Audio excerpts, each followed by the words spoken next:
Hi there, people. Greetings from Brazil. Right now, it's very, very cold in America. It's very, very cold in Europe. And right here in Brazil, it is very hot. The temperature is high. We need air conditioning the whole day long. So we are close to you, but it's completely different over here. So, my name is Felipe Salles. I'm a defense journalist for the last 20 years. I've been writing about Brazilian and foreign subjects for all this time. And one of the things I decided to focus on is context. There's a lot of story if you are willing to go beyond the headlines. Headlines may be very deceiving.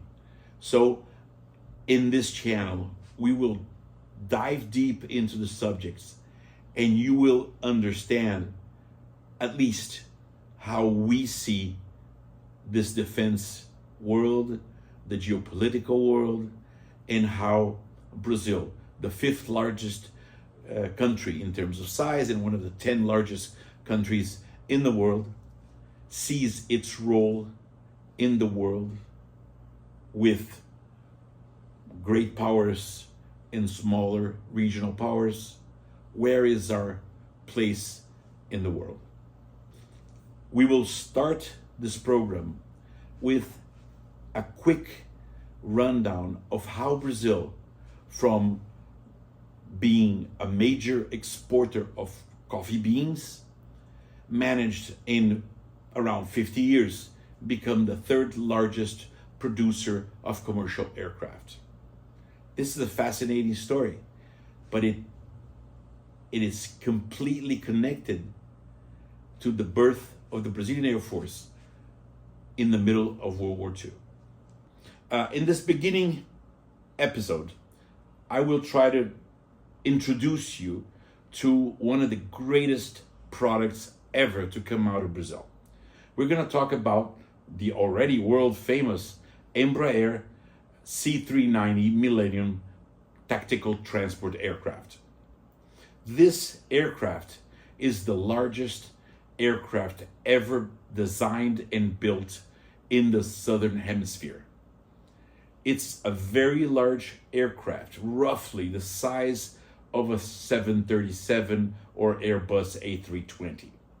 Of course, these are completely different aircraft, but just so you have a notion of the size of how impressive this aircraft is. And this aircraft is the result of the convergence of Embraer's interest in going into larger and more challenging projects, and at the same time, the need of the Brazilian Air Force to make a much larger percentage of its fleet as locally designed and built aircraft. Embraer and Brazilian Air Force are absolutely connected.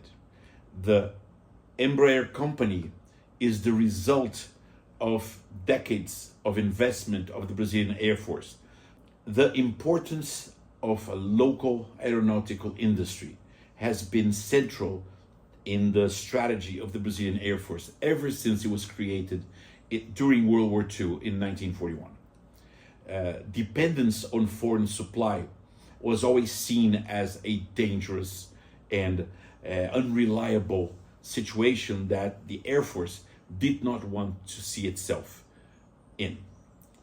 So the first development in this direction was the need to create a local industry. To create aircraft, you need very, very specialized engineers that are completely capable of understanding a huge number of very specific sciences, aerodynamics, the development of aeronautical structures that have to be light and at the same time very robust. all this demands a kind of engineer that was not available in Brazil. The road that took Brazil, undeveloped, little industrialized country, to be the third largest aircraft development company in the world, begins with the Air Force's creation in 1941, in the middle of World War II.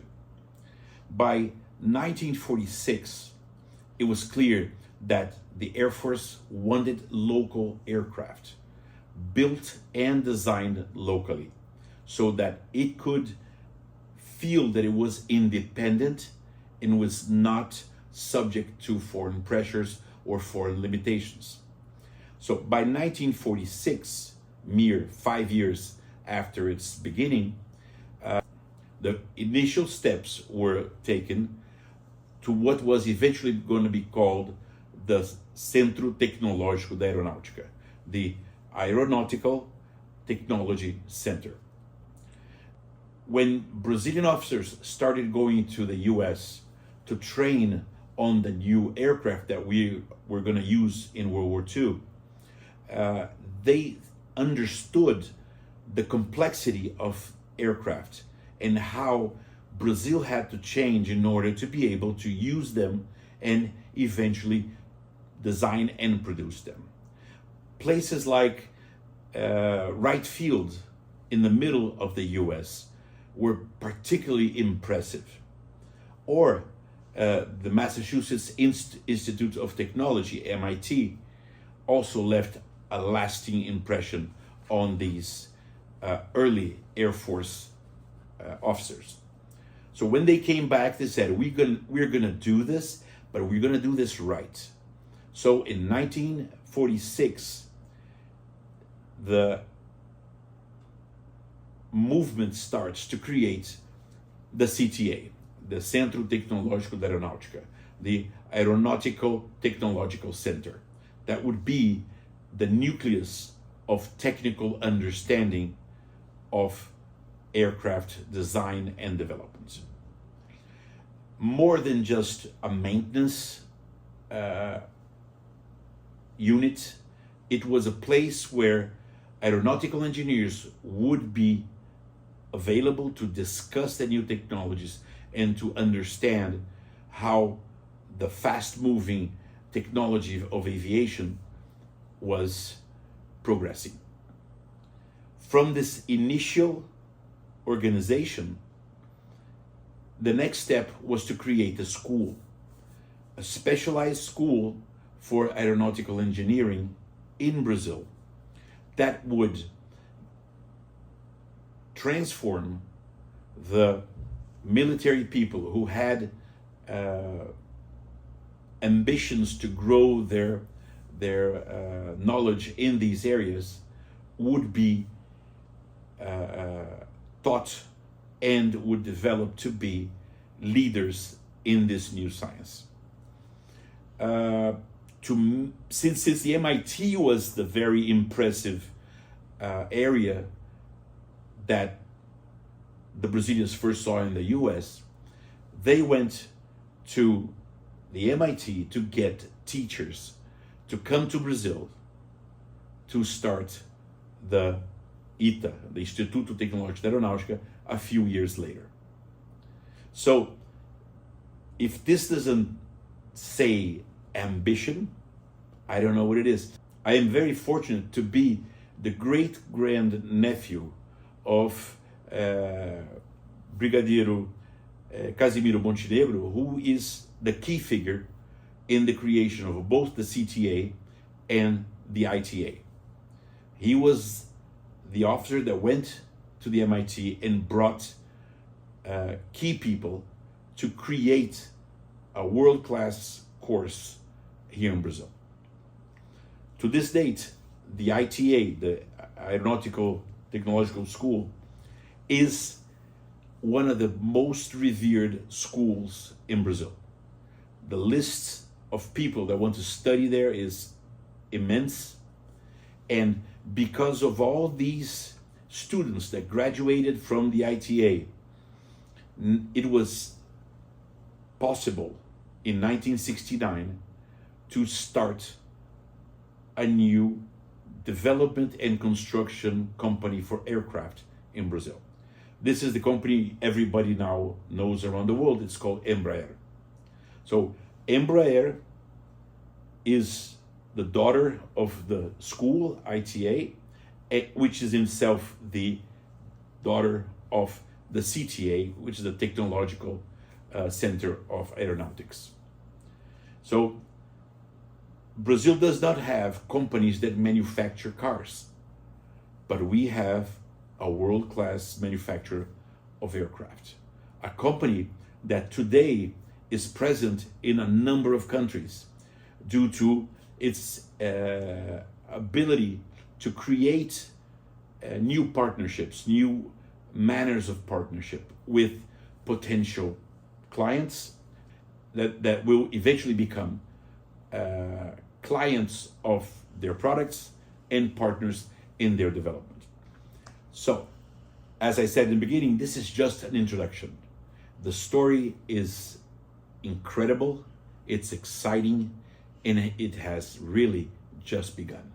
The potential is infinite, and I invite you all to, if you think this is a good and new content for you, to subscribe, to leave your like, and to multiply the information about our new effort so that we can have more and more people getting to know what Brazil is today, what the Brazilian aeronautical industry is today, and what it can become in the next decades.